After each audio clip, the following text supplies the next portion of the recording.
नमस्कारम, सत श्री अकाल, सलाम, आदाब। एस्ट्रो हिमांशु में आप सबका स्वागत है।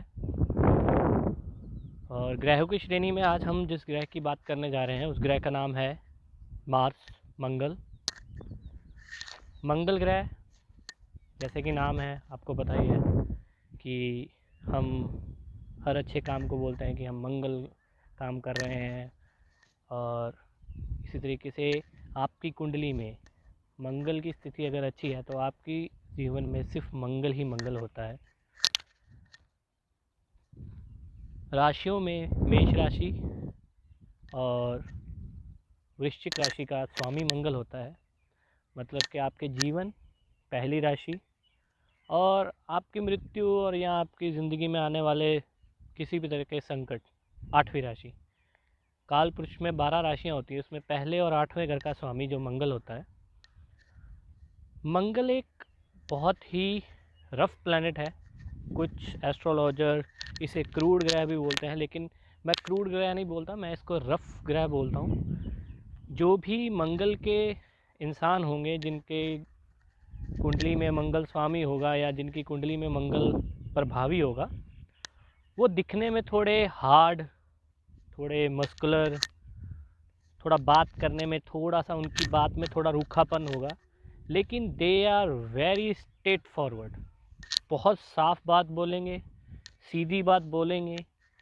इन लोगों को बातें बनाना या किसी से बातें बना के काम लेना ये चीज़ें नहीं आती। ये लोग अपने हर काम में स्ट्रेट फॉरवर्ड, और जो भी इन्होंने बोलना है ये आपके सीधा मुंह पे बोलेंगे। ये वो दोस्त नहीं होंगे जो आपको आपके नुकसान के बाद बोलेंगे। ये वो दोस्त होते हैं जो आपको आपके नुकसान से पहले बता देंगे कि तुम गलत कर रहे हो। ये किसी की जी हजूरी नहीं कर सकते। इनको वॉरियर कहना भी एक सही बात होगी कि ये एक सेनापति हैं, बहुत अच्छे गाइड करने वाले होते हैं। और ये जो भी बात बोलेंगे आपको बिल्कुल साफ बात बोलेंगे। मेष राशि में अगर मंगल है, अगर आपकी मेष राशि है तो आप थोड़ा मटेरियलिस्टिक हो सकते हो, लेकिन अगर आपकी वृश्चिक राशि है तो आप मटेरियलिस्टिक चीज़ों के बियॉन्ड जाके अपनी ज़िंदगी को जीने की कोशिश करेंगे। अगर बाकी ग्रह अपनी जगह पे हैं, इन ग्रहों पे मंगल का किसी न किसी ग्रह के साथ तालमेल अच्छा है, तो जैसे गुरु है, चंद्र है, तो आप ये देखेंगे, या बुध है, तो आप ये देखेंगे कि ये लोग बहुत ज़्यादा इनोवेटिव बन जाते हैं, स्पिरिचुअल बन जाते हैं। और इस जीवन का नहीं, इस जीवन के बाद का क्या है उसके चीज़ों को भी ये ध्यान में रखते हैं। जैसे कि आपको बताया कि आपकी जन्म की राशि जो सबसे पहली जो राशि है, 12 राशियों में जो सबसे पहली राशि होती है वो मेष राशि है, तो उसका स्वामी भी मंगल है। और 8वीं राशि जो कहीं ना कहीं आपकी मृत्यु, आप कैसे जीवन जिएंगे इस चीज़ में होती है, वो भी वृश्चिक राशि, वो भी मंगल, उसका भी स्वामी मंगल होता है। अगर मंगल आपकी ज़िंदगी में, मतलब आपकी कुंडली में वीक है, तो इसका प्रभाव साफ दिख जाता है कि आप सोचेंगे बहुत कुछ लेकिन कर कुछ नहीं पाएंगे। आप में कॉन्फिडेंस की कमी होगी, किसी से बात करने में आपको झिझक आएगी, आपको बोलने में तकलीफ़ हो सकती है, आप अपनी बात किसी के सामने रखने में अस्पष्ट हो सकते हैं। जैसे कि अगर आपने किसी को अच्छी बात भी बतानी है तो आप थोड़ा रफ रूट यूज़ कर लेते हो, लोग आपको अंडरस्टैंड करने में गलती कर सकते हैं, आपको शारीरिक तौर पे भी थोड़े दुर्लभ हो सकते हैं, आपको पेट से बीमारियां हो सकती हैं, पाचन शक्ति आपकी सही नहीं हो सकती, आप में हीट बहुत ज़्यादा होगी, आपको पसीना बहुत ज़्यादा आएगा। वैसे तो मंगल जिसका प्रभावी है उसको नॉर्मली पसीना ज़्यादा आता है, लेकिन जिसका मंगल वीक है उसे बिना बात के पसीना आता जाएगा। आप में पानी की कम होगी, हीट बॉडी में बहुत ज़्यादा ओवर अग्रेसिवनेस आएगी जो आपकी बॉडी में हीट पैदा करेगी। और अगर आपकी कुंडली में मंगल अच्छा है तो आप बहुत बड़े एथलेटिक पर्सन होंगे, आपका बॉडी स्ट्रक्चर बहुत अच्छा, आपका इम्पैक्ट लोगों पे बहुत अच्छा पड़ेगा, लोग आपको सुनेंगे, आपको फॉलो करेंगे, आपकी बातों में स्पष्टता बहुत ज़्यादा होगी। देखिए, किसी भी ग्रह के नेगेटिव और पॉजिटिव एस्पेक्ट ऐसे होते हैं कि जो चीज़ उसकी पॉजिटिव है उसकी उल्टी उसकी नेगेटिव है। तो अगर आपका मंगल सही नहीं है तो आपकी घर में प्रॉब्लम होगी, आपको हमेशा ये लगेगा कि जैसे आपके माँ के साथ हमेशा बुरा बर्ताव होता रहा है, आपको लगेगा जैसे सब कोई आपके साथ बुरा बर्ताव करता है, आपको गुस्सा बहुत ज़्यादा आएगा, हर किसी के बारे में नकारात्मक सोच आएगी। और इसी तरीके से अगर आपका मंगल सही है तो इसका बिल्कुल उलट होगा। अब मंगल का हम अगर आपको पता चल जाए कि आपके काम नहीं बन रहे, सिंपल सी बात है, आपकी ज़िंदगी में अगर सब कुछ उल्टा चल रहा है, अमंगल चल रहा है, तो वो मंगल की वजह से है। मंगल आपकी कुंडली में वीक है। इसके अलावा अगर पहले, चौथे, सातवें, आठवें, 10वें घर में मंगल हो या 12वें घर में भी मंगल हो तो आप मांगलिक गिने जाते हैं। मांगलिक जब भी शादी विवाह का होता है तो हम टेवे मिलाते हैं कि लड़का मांगलिक तो नहीं, तो ये मांगलिक होता है। लेकिन कुछ स्थितियों में ये मंगल दोष ठीक भी हो जाता है। लेकिन अगर आपके कुंडली में पहले, चौथे, सातवें, आठवें, 10वें या 12वें घर में मंगल है तो आप अपनी शादी कुंडली मिलान के बाद ही करिए। ज़्यादातर देखा गया है कि 28 साल की उम्र के बाद मंगल का प्रभाव कम हो जाता है। इसलिए अगर आपकी एज 28 से ऊपर है तो उसका प्रभाव बहुत कम हो जाता है। पर फिर भी अगर आप देखिए, अगर आप कुंडलियों पे विश्वास करते हैं तो इसको मिलाना कोई गलत चीज़ नहीं है।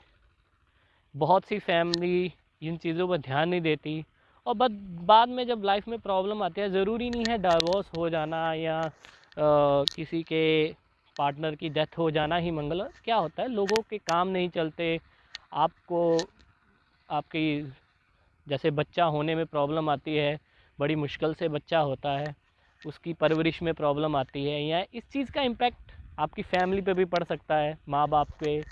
तो इसलिए अगर आप कुंडलियाँ मिला लें तो सबसे अच्छा है। अगर आप लव मैरिज भी कराना चाहते हो तो इसके हल होते हैं कई। अगर आप कुंडली मिला के अगर लव मैरिज कराना चाहते हो, अगर आपको अपने प्यार पे विश्वास है, तो आप कुंडलियाँ मिला के उस चीज़ का हल कर सकते हैं।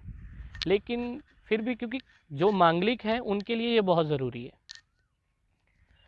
और अगर आपका मंगल पहले, 5वें या 9वें घर में है तो आपको मंगल का दान नहीं करना चाहिए। खासकर मंगल के जैसे बोल देते हैं कि मंगल का दान करने के लिए आपको ये चीज़ नहीं करनी चाहिए। इसके अलावा अगर फिर भी अगर आपका मंगल वीक है, कुछ तिथियों में जैसे आम कर बोल देते हैं कि अगर आपका मंगल है तो आप लाल कपड़ा पहनो या ऐसे, लेकिन नहीं। अगर ये ज़रूरी है देखना कि आपकी कुंडली में मंगल के अलावा बाकी के ग्रह की स्थिति में है, उसी के हिसाब से ही आपको बताया जा सकता है कि आपको कौन सा रत्न पहनना चाहिए या किस रंग का। वैसे मंगल का जो रंग है वो लाल रंग है, बट ज़रूरी नहीं है कि वो आपको सिखाए। तो इसलिए आपकी कुंडली की जानकारी होना बहुत ज़रूरी है कि मंगल आपके लिए सही तरीके से काम कर रहा है या नहीं कर रहा। अगर फिर भी आप मंगल का दान करना चाहते हैं तो आप पीली दाल कर सकते हैं, लाल मूंगी की दाल कर सकते हैं, आप गुड़ की रोटी का दान कर सकते हैं। मतलब मंगल का एक बहुत ही अच्छी रेमेडी है कि तंदूर में गुड़ की रोटी बना के इसका दान किया जाए, क्योंकि भूमि पुत्र बोला जाता है इसको। घर में कोशिश करें कि अपने घर में जितना नंगे पाँव चल सकें, जितने भी आप बाहर से आते हैं तो बाहर का जो जितने भी आपके स्लीपर्स हैं आप बाहर ही रखें और घर के अंदर ना लेके जाएं। कोशिश करें अगर आप नीचे सोएं, अगर नीचे नहीं सो सकते, बेड पे सोना है, तो उसकी बेड की ऊंचाई थोड़ा नीचे होनी चाहिए ज़मीन को। देखिए, आप जितना ज़मीन के साथ जुड़े रहेंगे मंगल आपका उतना ही अच्छा होगा। इट डजंट मैटर आपकी कुंडली में मंगल के क्या हालात है, लेकिन आप जितना ज़मीन से जुड़ेंगे उतना ही मंगल आपका अच्छा होगा। और आप दान करना है तो गुड़ दान कर सकते हैं, गेहूँ दान कर सकते हैं, और ये चीज़ें भी मंगल के से जुड़ी हैं। और मीठा अगर आपको लगता है कि आपका मंगल नहीं सही, तो सबसे बढ़िया है कि आप कभी भी अपने दोस्तों में, रिश्तेदारों में या कहीं भी बैठे हैं तो मीठा खिलाएं उनको। जितना ज़्यादा आप लोगों को मीठा खिलाओगे उतना ही ज़्यादा आपका मंगल सही होगा। मतलब दान देने की बात नहीं है। अगर आपके घर में रिश्तेदार आते हैं, यार दोस्त आते हैं, जब आप मान लो दोस्तों में बैठते हो, तो जितना ज़्यादा मीठा आप दोगे उतना ही आपका मंगल सही होगा। और जो लड़कियां हैं उनके लिए है कि आप जितना कम मेकअप करेंगी उतना ही मंगल आपका अच्छा होगा शादी से पहले। लेकिन शादी के बाद आप जितना ज़्यादा मेकअप करेंगी उतना मंगल आपके लिए सही होगा। मुझे पता है ये रेमेडी आपने कहीं नहीं सुनी होगी, इसीलिए मैंने अपने चैनल में पहले ही बताया था कि मैं आपको कुछ ऐसी रेमेडी दूंगा जो बिल्कुल अलग होगी। क्योंकि हर किसी ने हर कहीं से शिक्षा ली है, हमने जहाँ से चीज़ें, और ये प्रैक्टिकल चीज़ें हैं, ये हुई हुई चीज़ें, ऐसा नहीं है मैं आपको सिर्फ बोल रहा हूँ।